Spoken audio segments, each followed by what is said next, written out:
Hello everyone, welcome to अध्ययन अध्यापन। मैं निभा आप सभी का बहुत बहुत स्वागत करती हूं। तो फ्रेंड्स, आज की इस वीडियो में हम लोग 6 मई 2023 के शिफ्ट फर्स्ट के पेपर की एनालिसिस करने वाले हैं और यहां पर देखेंगे कि किस प्रकार के क्वेश्चन पूछे जा रहे हैं, कहां कहां पर आपको कौन से टॉपिक को ज़्यादा पढ़कर जाना है, वो वीडियो के माध्यम से मैं बताती रहूँगी। इसके साथ ही पेपर का जो लेवल था वो मॉडरेट था, तो आप लोगों को अच्छी तरह से पढ़ाई करके जाना होगा। तो चलिए स्टार्ट करते हैं और देखते हैं क्वेश्चन कैसे कैसे पूछे गए थे। तो देखिए, बात करें अगर यहाँ पर पार्ट 1 की, तो सुभद्रा कुमारी चौहान से संबंधित प्रश्न पूछा गया था कि सुभद्रा कुमारी चौहान की रचनाओं से संबंधित प्रश्न आया था। तो वहाँ पर उनकी रचनाएं दी गई थी, उसमें आपको सही ऑप्शन सेलेक्ट करना था। तो वो ऑप्शन तो नहीं पता कि कौन सा पूछा गया था, लेकिन यहाँ पर मैं आप लोगों को बता दूँ, सुभद्रा कुमारी चौहान की जो रचनाएं हैं वो त्रिधारा, मुकुल, जो कि कविता संग्रह है, बिखरे मोती कहानी संग्रह है, और झांसी की रानी जो है वो काफ़ी चर्चित रचना है। तो ये इन्हीं में से एक ऑप्शन दिया गया था जो आपको वहाँ पर करेक्ट करना था। इसी प्रकार से आप और भी लेखक के कृतियाँ, रचनाएं इत्यादि को अच्छे से पढ़कर जाए।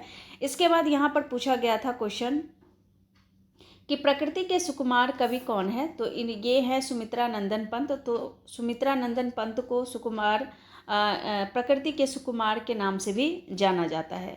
इसके बाद अगर आगे बढ़े तो यहाँ पर पूछा गया था कि बीज दाड़िम का समझ कौन सा अलंकार है। इसमें पूछा गया था कि कौन सा अलंकार है, तो भ्रांतिमान अलंकार यहाँ पर बिल्कुल जो ऑप्शन था वो सही होगा।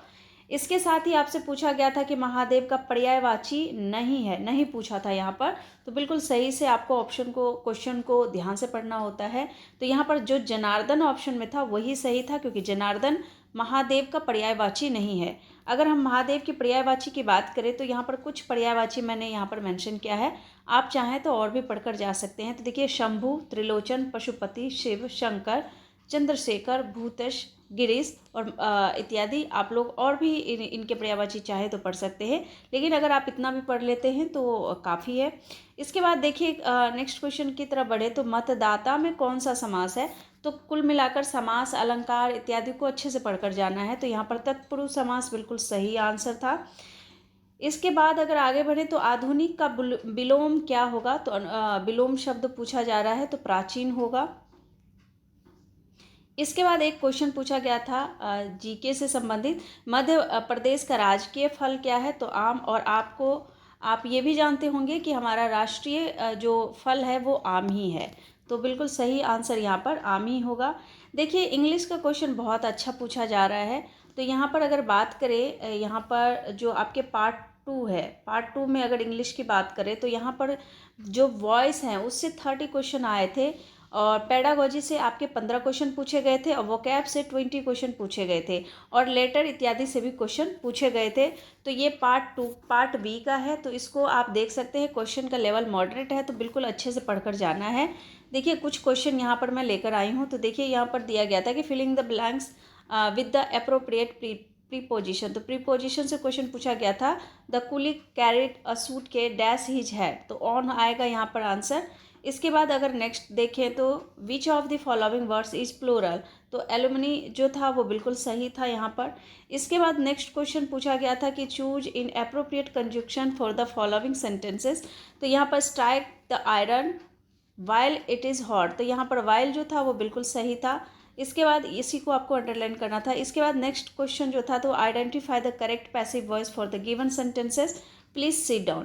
तो यहाँ पर आपको बिल्कुल पैसिव वॉइस से देख सकते हो, बहुत सारे क्वेश्चन पूछे गए हैं, 30 क्वेश्चन लगभग वॉइस से क्वेश्चन पूछे गए हैं। You are requested to sit down, तो यहाँ पर ये करेक्ट आंसर होगा। इसके बाद अगर नेक्स्ट क्वेश्चन की बात करें तो which of the following alternatives is grammatically correct.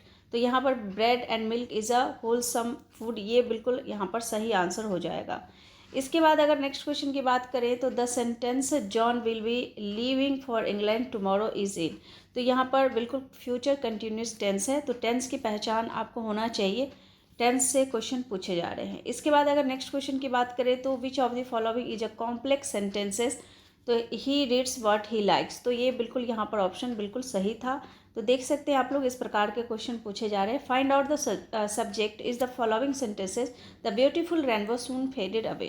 The beautiful rainbow यहाँ पर बिल्कुल करेक्ट ऑप्शन था। इसके बाद अगर आगे देखें तो supply the correct article in the following sentences. Raghu is dash one eyed man, तो यहाँ पर ए हो जाएगा, तो यहाँ पर ए बिल्कुल सही आएगा। इसके बाद देखिए CDP से मैं अगर कहूँ तो आपके पियाजे, वाइगोस्की, कोलबर्ग और बच्चे कैसे सीखते हैं, बाल अपराध, बच्चों के जो जन्म जो उनकी वृद्धि होती है वो किस प्रकार से होती है। तो आप लोगों को ग्रोथ एंड डेवलपमेंट को बिल्कुल अच्छे से पढ़कर जाना है, और यहाँ पर क्योंकि यहाँ से क्वेश्चन आपके पूछे जा रहे हैं। इसके अलावा अगर बात करें तो आपके क्वेश्चन पूछे जा रहे हैं कोलबर्ग से, स्किनर से क्वेश्चन लगातार पूछे जा रहे हैं, तो इनको आप लोग बिल्कुल अच्छे से पढ़कर जाए, और बेसिक समझ वाले क्वेश्चन तो आप लोग हल कर ही लेंगे। और इसके अलावा थ्योरी को थोड़ा सा, जो मनोवैज्ञानिक से संबंधित क्वेश्चन पूछे जा रहे हैं उसको थोड़ा सा अच्छे से पढ़कर जाए। देखिए यहाँ पर क्वेश्चन, देखिए अगर आपको CDP के कुछ क्वेश्चन हैं जो यहाँ पर जो पता चला है उस पर आधारित क्वेश्चन मैं लेकर आई हूँ।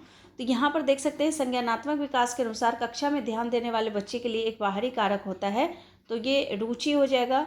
इसके बाद यहाँ पर हावर्ड गार्डनर से क्वेश्चन पूछा गया था, तो हावर्ड गार्डनर का क्वेश्चन सेम नहीं है, इस पर आधारित मैं ये क्वेश्चन लेकर आई हूँ, तो आप लोग कंफ्यूज ना हो और बाद में ये ना कहें कि ये क्वेश्चन नहीं पूछा गया था। देखिए हावर्ड गार्डनर से क्वेश्चन पूछा गया था, तो इसको आप लोग अच्छे से पढ़कर जाएंगे। हावर्ड गार्डनर के सिद्धांत में डैश बुद्धि वाले व्यक्ति वनस्पतियों और जीवों की विभिन्न प्रजातियों की सुंदरता को पहचान सकते हैं और जान सकते हैं। तो ये किस प्रकार के बुद्धि वाले होते हैं। अगर आप हावर्ड गार्डनर की थ्योरी देखना चाहते हैं तो डिस्क्रिप्शन में मैं उसका लिंक दे दूंगी, आप वहाँ से उसको, छोटा सा वीडियो है, अगर पूरा पढ़ लेंगे तो वहाँ से क्वेश्चन एक भी नहीं छूटेगा। तो मैं डिस्क्रिप्शन में आप लोग ज़रूर एक बार चेक कर लीजिएगा, मैं लिंक दे दूँगी। देखिए यहाँ पर एक स्थानिक बुद्धि है, प्रकृतिवादी बुद्धि है, फिर है संगीतमय बुद्धि, फिर है इंटरपर्सनल यानी अंतर्वैयक्तिक बुद्धि। तो देखिए ये जो प्रकृति से संबंधित जैसे ही कुछ भी पूछा जाए तो वो प्रकृतिवादी के अंतर्गत ही आएगा, तो आंसर आपका हो जाएगा बी। इसके बाद अगर बात करें नेक्स्ट क्वेश्चन की, तो क्वेश्चन पूछा गया था कि किसी बच्चे की वृद्धि और विकास का अध्ययन करने का सर्वोत्तम तरीका क्या है, तो विकासात्मक विधि बिल्कुल सही ऑप्शन था। इसके बाद नेक्स्ट क्वेश्चन था कि बालक का प्रारंभिक विकास मुख्यतः किस पर निर्भर है, तो माता पिता पर निर्भर है, माता पिता ही उनके पहले शिक्षक होते हैं। इसके बाद अगर नेक्स्ट क्वेश्चन की बात करें तो कोई वस्तु क्या और हम उसके साथ कैसे व्यवहार करते हैं, इस विषय में उससे जुड़े मानसिक प्रतिरूप या विचार को कहा जाता है स्कीमा। तो आप कह सकते हैं यहाँ पर स्कीमा से क्वेश्चन आपके पूछे गए थे, ठीक है। तो यहाँ पर आप लोगों को बिल्कुल इन सभी को अच्छे से पढ़कर जाना है, ठीक है। चलिए नेक्स्ट क्वेश्चन देखिए। तो आप लोग बिल्कुल स्कीमा को अच्छे से पढ़कर जाएंगे और पियाजे की थ्योरी को अच्छे से पढ़कर जाएंगे, तो आप लोग इसी में इसको बिल्कुल अच्छे से कवर कर लेंगे। तो इन सभी से क्वेश्चन पूछा जा रहा है। इसके बाद अगर नेक्स्ट क्वेश्चन की बात करें तो देखिए क्वेश्चन था कि एक शिक्षिका किस संरचना का इस्तेमाल करती है जब वह एक बच्ची की जिक्सॉ पहेली बनाने में मदद करती है, इशारे व संकेतों से। तो यहाँ पर देखिए कौन सा यहाँ पर आंसर सही होगा। तो पहला है इंडिपेंडेंट डिस्कवरी यानी स्वतंत्र खोज, फिर है स्कैप फोल्डिंग, फिर है कंडीशनिंग और फिर है मॉडलिंग। तो बिल्कुल यहाँ पर स्कैप फोल्डिंग का काम कर रही है, तो यहाँ पर बिल्कुल B option will be right answer. तो यहाँ पर बी ऑप्शन के साथ हम लोग जाएंगे। तो देखिए ये आधारित प्रश्न है, स्कैप फोल्डिंग से प्रश्न आया था, उस पर आधारित प्रश्न है। इसके बाद देखिए नेक्स्ट क्वेश्चन, कक्षा समाप्ति के बाद शिक्षक को क्या करना चाहिए, तो शिक्षक को स्वयं श्याम पट साफ कर देना चाहिए। तो ये क्वेश्चन आपका पूछा गया था। इसके बाद देखिए ये मैंने ऑलरेडी यहाँ पर लिख दिया है कि आपके क्वेश्चन कहाँ कहाँ से पूछे गए थे, तो ये सब सारी बातें मैंने आपको ऑलरेडी बता दिया है। तो इन्हीं सब की तैयारी बिल्कुल अच्छे से करें। बात करें जनरल नॉलेज की, तो जनरल नॉलेज का एक क्वेश्चन पूछा गया था जो मैंने आपको ऊपर बता ही दिया था। रीजनिंग से कुछ क्वेश्चन पूछे गए थे, 1 या 2 ये नहीं पता चला है।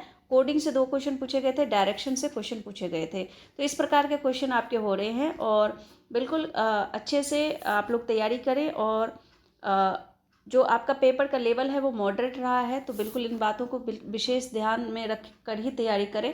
तो फ्रेंड्स आज के लिए बस इतना ही, मिलती हूँ नेक्स्ट वीडियो में। तब तक के लिए thank you and thanks for watching.